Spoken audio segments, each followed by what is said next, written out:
Muito bem. Hoje eu quero te falar um pouco numa biografia e também tratando um assunto específico, uma tese defendida por este filósofo austríaco que iremos falar hoje e queremos estar abordando sobre ele, que é o Ludwig Wittgenstein, tá?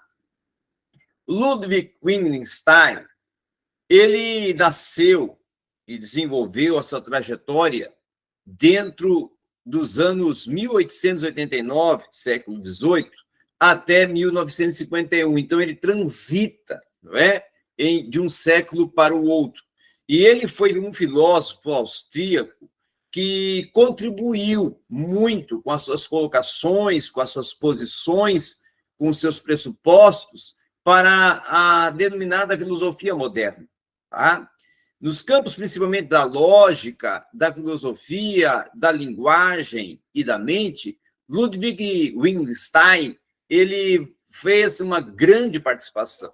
Ele vai nascer em Viena, certo, na Áustria, no dia 26 de abril, inclusive, de 1889, final do século XVIII, e ele vai se tornar um homem de grande significado para a filosofia, certo? Ele vai, por exemplo, participar, inclusive, alistado dentro da Primeira Guerra Mundial, onde ele se alista como voluntário do exército austríaco, e ali ele vai partir, claro, para a linha de frente na Rússia. Em 1926, em razão do seu estilo rigoroso, demonstrado até com uma certa paciência com as crianças, que ele não conseguia acompanhar os seus raciocínios, e ele vai pedir, então, o seu afastamento da docência, da escola, e, em seguida, vai até trabalhar como jardineiro em um monastério nas proximidades de Viena.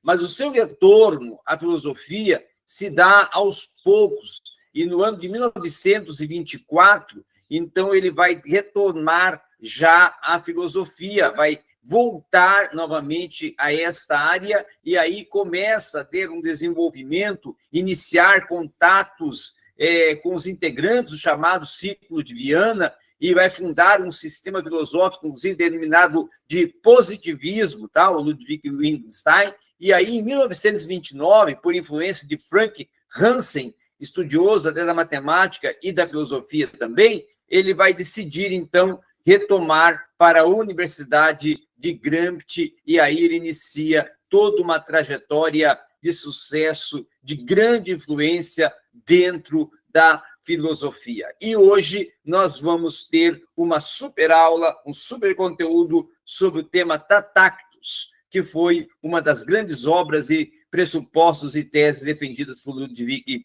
Wittgenstein. Muito bem, muito bem. Bom dia a todos. Nós estamos dando início a mais um momento juntos, mais um momento para aprendizado, mais um momento para construção de saberes, mais um momento para construir ideias, ampliar os nossos objetivos de conhecimento, de saberes, saberes que sempre são distintos e que são preparados, providos para você, meu prezado, minha prezada, todos aqueles que estão acessando o nosso canal, que já estão conosco, que já estão participando do Mentoria Ser Interpretação, um espaço criado para você. Eu quero, neste momento, aproveitando a oportunidade, te falar que eu estou provendo um curso para você, dentro dos vários cursos que provejo e dos vários cursos que forneço. Eu estou provendo um curso de hermenêutica filosófica, um curso extraordinário, onde estamos transitando nos pensamentos dos principais pensadores e construtores e fomentadores da hermenêutica filosófica, desde lá de Schleiermacher, passando por Wilhelm Tilden, Heidegger, Hegel, Merleau-Ponty, entrando em Habermas, indo também de encontro a outros teóricos que vão enganjar-se na hermenêutica filosófica, e aí depois entramos também lá justamente no grande pai da hermenêutica filosófica, o grande mentor da hermenêutica filosófica, aquele que ressuscitou a hermenêutica filosófica, o Hans Gadamer e o Paul Ricoeur. Então, não perca esse curso. Como entre em contato comigo? Entre em contato comigo pelo 62 981 09 17 77. Esse é meu WhatsApp, 62 981 09 17 77. Esse é meu WhatsApp. Muito bem, muito bem, muito bem. Hoje vamos estudar Ludwig Wittgenstein, tá? Vamos trabalhar com esse filósofo alemão. Já até vou compartilhar aqui a tela com vocês do nosso slide, para podermos já trabalhar esse pensamento proposto por Ludwig Joseph Johann, tá? Ludwig Joseph Johann Wittgenstein, certo? Ludwig, você vai pronunciar, e é importante essa questão da pronúncia, viu? Ludwig Joseph Johann Wittgenstein, certo? Então, ele nasce em Viena, certo? Em 26 de abril de 1889, certo? E vai atuar, né? E desenvolver a sua filosofia voltada para a filosofia da mente. Ele morre em Cambridge em 29 de abril de 1951. É um filósofo de origem austríaca que é naturalizado na Britânia, tá? E foi caracterizado como um dos principais fomentadores, atores, filósofos, mentores da virada linguística da filosofia do século XX, certo? E movimento esse que, inclusive, propôs, né, a linguagem no centro da reflexão filosófica, deixando assim figurar, né, propor, apenas como um meio para se nomear as coisas ou até transmiti-las e transmitir os pensamentos, ok? Uma outra questão muito importante, significativa, é o que nós vamos começar a tratar agora, é como que foi desenvolvido e como que foi proposto toda a jornada de, vamos dizer assim, Wittgenstein. As suas principais contribuições, tá, partiram do positivismo lógico, certo? E nós vemos aqui nesse quadro, inclusive, algumas questões muito significativas a serem consideradas, tá? Num quadro geral que foi desenvolvido dentro da sua obra Tratactus, tá? Nós vamos ver algumas questões que precisam ser bem, vamos assim, consideradas e elencadas para compreendermos a dimensão, não é, da implicância acadêmica e da importância acadêmica dentro da filosofia de Wittgenstein. Primeiro, ele vai trabalhar com a contingência, depois ele vai trabalhar com tautologias, e aí ele entra nas contradições, e com isso ele se torna um filósofo de grande contributo para a linguagem, certo? Nas tautologias para a matemática e nas contradições para a filosofia da mente. Então, ele é um filósofo de atuação em 3 áreas distintas: linguagem, matemática e mente. Agora, é importante considerarmos também que o Ludwig Wittgenstein, ele traz um contributo que nós podemos considerar dos mais sublimes dentro do que ele começa a desenvolver em 1926. Em 1926, em razão do seu estilo rigoroso, do seu estilo voltado mais para o sentido estrito, tá? Demonstrando até pouca paciência com as crianças que não conseguiam acompanhar o seu raciocínio enquanto tutor, enquanto professor, e pais e alunos também que pediam o seu afastamento das escolas. ele começa, então, a trabalhar como jardineiro, ele muda, certo, a sua atuação de docente para jardineiro, em um monastério nas proximidades da região de Viena. E já em 1939, o Ludwig Wittgenstein ele vai se naturalizar cidadão britânico, justamente durante ali a Segunda Guerra Mundial, aonde ele vai oferecer-se até inclusive como voluntário, tá, para os serviços de saúde e irá trabalhar no Guy's Hospital 2 anos depois, até inclusive da guerra, aonde ele acaba por ser demitido da universidade, passando a viver então entre a Irlanda, Oxford e Cambridge, tá? Uma outra questão muito significativa, muito importante compreendermos, que muitos consideram ele o filósofo mais importante do século passado. Por quê? Porque ele, em um único livro de filosofia que ele publicou, que foi o Tratados Lógico-Filosóficos, de 1922, ele vai mostrar e vai desenvolver uma profunda influência dentro do desenvolvimento do positivismo lógico. Mais tarde, inclusive, as ideias por ele formuladas, a partir do ano de 1930, inclusive, começam a ser difundidas em Cambridge e Oxford.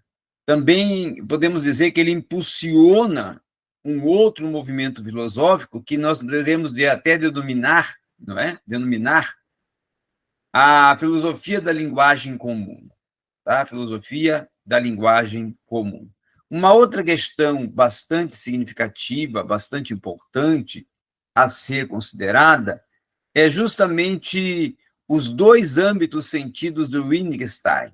Primeiro, o seu pensamento, ele geralmente se torna dividido em duas fases. Até para ser identificado e até para nós identificarmos, muitos autores recorreram ao artifício de atribuir aos escritos da juventude ao primeiro Wittgenstein, tá? Ao primeiro tempo, pensamento, visão, perspectiva, proposta das primeiras obras, primeiros escritos, primeiras aulas, primeiras teses de Wittgenstein. Então, depois da sua segunda obra, assim, vamos dizer assim, o segundo Wittgenstein, não é? Já vai se designar dentro de propostas distintas. Então, cada um desses períodos, tanto o primeiro período de Wittgenstein como o segundo período do Wittgenstein, vão corresponder a uma obra central que ele vai construir na história da filosofia do século XX. Tá? A sua primeira fase, por sinal, pertencente ao Tratados Lógico-Filosóficos, que é um livro em que o Wittgenstein procura, inclusive, tá, esclarecer as condições lógicas para um pensamento e uma linguagem que, inclusive, devem atender para poder representar o mundo, ela se torna grande significância para o sentido e para a proposta, certo, que é desenvolvida. Já a segunda fase, ela vai pertencer justamente às investigações filosóficas, tá, que são publicadas de uma forma póstumamente, tá, em 1953, e nesse livro, justamente, então, o Wittgenstein vai tratar de tópicos similares, dentro de tratados, inclusive, que são desenvolvidos sob uma perspectiva radicalmente diferente. Embora até venha se tratar de dois Wittgensteins, né? Primeiro período de Wittgenstein e o segundo período de Wittgenstein. Esses dois períodos, tá? Eles influenciam escolas filosóficas diferentes. E aí a proposta, principalmente da linguagem, ela permanece dentro de um tema principal de uma reflexão que irá fornecer a unidade da sua obra, tá? E uma outra questão interessante a pensarmos e considerarmos é justamente o Tractatus Lógico-Filosóficos, que é uma obra central e é a obra que nós temos que concentrar quando estudamos o Wittgenstein. O Wittgenstein, então, tenta romper com a visão tradicional da filosofia, principalmente aquela que o mundo tem um mero agregado de coisas que se podem ser pensadas, que se podem ser articuladas, até de uma forma independente ou até de um desvelar, não é, do sentido essencial da linguagem. Já o objetivo imediato, o objetivo proposto desse lógico-filosóficos é justamente uma explicação da linguagem a partir de uma representação do mundo aonde se deve corresponder principalmente à ordem das coisas no mundo. E aí a linguagem ela pode representar a estrutura do mundo como também uma conexão entre palavras e objetos. Portanto, você tem que compreender que, nesse sentido, nesse aspecto, ele começa a desenvolver todo um contexto, todo um cenário, todo um conteúdo de grande contribuição, até para nós desenvolvermos uma visão voltada para a filosofia da mente. E aí, o Wittgenstein pretende, nesse aspecto, mostrar com uma proposição de representação como que surge o estado das coisas, né? Como que elas se tornam reais ou possíveis. E aí, com isso, Wittgenstein começa a desenvolver um problema partindo do princípio da teoria pictórica do significado, estabelecendo justamente uma proposição e uma representação figurativa partindo dos fatos que são como uma maquete e uma representação figurativa de um próprio edifício. Então, a filosofia não é uma teoria, mas se torna uma atividade, se torna uma obra filosófica que irá consistir essencialmente até em elucidações, e o seu resultado vai ser justamente as proposições filosóficas partindo de um tomar expressivo das proposições claras. Então, é com isto que começa a ser construído, começa a ser desenvolvido, a partir, inclusive, das propostas que ele vai elencando. A semelhança entre, por exemplo, maquete e o prédio assegurado, isomorfia espacial, ele, nesta obra e nessa tese, dentro do seu Tractatus Filosófico, ele trabalha as relações pessoais entre diversos elementos que vão ser constituintes até de uma maquete e das próprias articulações que ele desenvolve. Então, essa distinção entre dizer e mostrar, entre proposição, entre, podemos colocar aqui até as proposições lógicas que vão mostrar algo até dentro de um respeito, de uma formalidade, até de uma proposição de uma metafísica tradicional, aonde ele vai desenvolver até um lema que nós podemos aqui colocar em destaque, é só o ser é, né? E o não ser não é. Vou até repetir. Só o ser é e o não ser não é. Tá? Então, partindo desta frase, partindo desse pressuposto, partindo desse lema filosófico, nós começamos a ver a sua lógica proposicional. Inclusive, a sua lógica proposicional, ela é proposta a partir de um sentido construtivo de um modelo da realidade, tá? A realidade, inclusive, que pode ou não corresponder a esse modelo, e até, em outras palavras, uma proposição que se torna dotada de um sentido que vai ter uma propriedade intrínseca, inclusive, da bipolaridade, tá? E nesse Tractatus, todas as proposições que são necessárias e verdadeiras, ele vai dizer que sempre serão verdadeiras, não terão como ser alteradas, não terão como ser modificadas ou tornar-se falsas. Aquelas que não precisam ser confrontadas, como o caso da realidade, para que se saiba se ela é realmente uma integralidade, uma verdadeira integralidade, como no caso da tautologia, surge uma proposição elementar aonde a verdade depende apenas as combinações possíveis de valores e de verdades, aí partindo de proposições elementares a partir de uma propostas de uma proposta, de uma proposição que sempre se torna verdadeira, que sempre se torna valorizada, compreendida.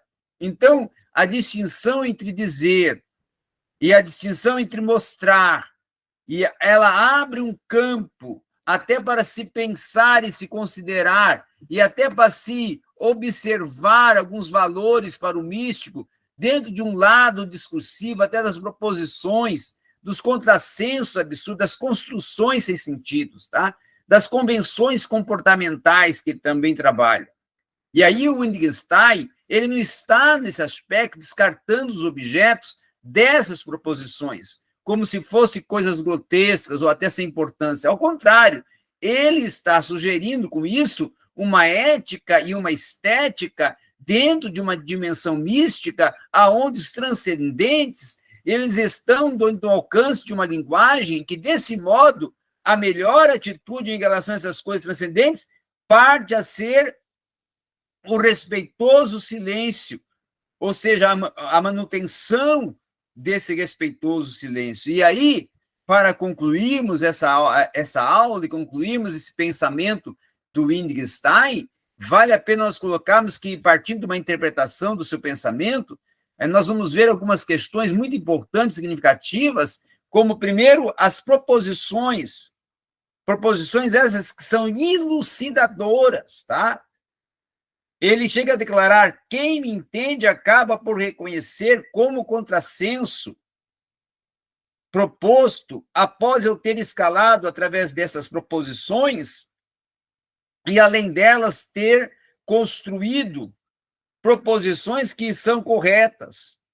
Então, sobre aquilo que não se pode falar, eu me calo. E aí, a partir de uma outra investigação filosófica, nós vamos ver que nos seus tratados filosóficos, ele vai desenvolver e vai se esforçar até por desvendar a linguagem dentro de uma investigação filosófica, em que ele vai afirmar e desenvolver uma aplicação à linguagem, dizendo que ela pode estar fadada ao fracasso se ela não for ampliada de uma forma que ela venha gerar descobertas. Então, primeiro, ele vai afirmar uma existência de uma região ontológica que pode se considerar até inexprimível, mística, partindo de um princípio de especulação e partindo de uma existência declarada a partir de um sem sentido. Então, os estudos de Wittgenstein são estudos que defendem que a linguagem não seria um dado homogêneo, mas sim um aglomerar de linguagens. E aí, nessa contraposição de semelhanças, é que ele desenvolve uma semelhança essencial para até esclarecer, propor, desenvolver uma nação da linguagem, uma noção da linguagem, dentro de uma proposta de um jogo e semelhança de família linguística. Então, partindo disto, para até nós avançarmos um pouco mais, é que nós podemos compreender que há diversos tipos de jogo, conforme propõe o Wittgenstein, mas o mais importante para ele é de que o conceito de jogo, que é chamado práticas muito diferentes, pode ser, na verdade, uma forma de uma aplicação de diversas práticas que participam ou manifestam semelhanças até de um ato familiar. E aí, com isso, ele vai dizer que, analogicamente, as diversas práticas linguísticas elas podem estar reunidas sob uma denominação de linguagem justamente em virtude de suas semelhanças de família, justamente de uma símile de linguagem, justamente segmentos heterogêneos de linguagem, justamente de múltiplos e variados entendimentos e finalidades diversas, de empregar de linguagem até para dar ordens, para propor generalizações, para propor linguísticas, paradigmas e todo um desenvolvimento verbal. E aí, a partir dessa realidade, é que o grande problema desta filosofia da linguagem começa a ser desenvolvido, interpretado e tratado e discorrido nas investigações filosóficas de Wittgenstein, aonde ele vai colocar ele vai mensurar de que a linguagem se torna a essência do ser como uma construção constante da sua mente e do mundo em que ele está inserido, e dos sentimentos que ele vivencia a partir dos jogos e dos contatos e das realidades vividas. E é assim que ele constrói a sua filosofia da mente, a sua filosofia da linguagem. E era isso que nós tínhamos para tratar nesse dia, nessa aula, que creio que trouxe um grande contributo para você.